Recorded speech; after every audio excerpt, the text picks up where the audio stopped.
İnsulin pompasının necə işlədiyini bilmək istəyirsiniz? Gəlin addım-addım izah edək.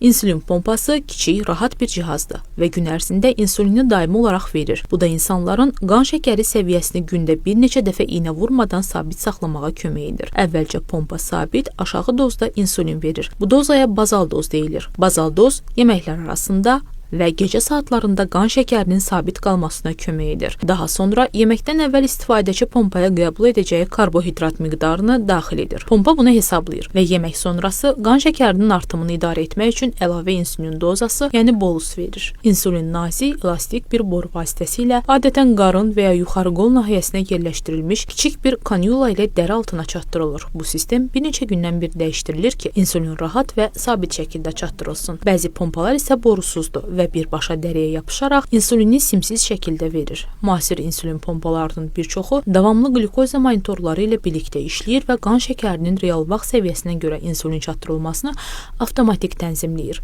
Bu, gündəlik qan şəkəri dəyişikliklərini idarə etməyi xeyli asanlaşdırır.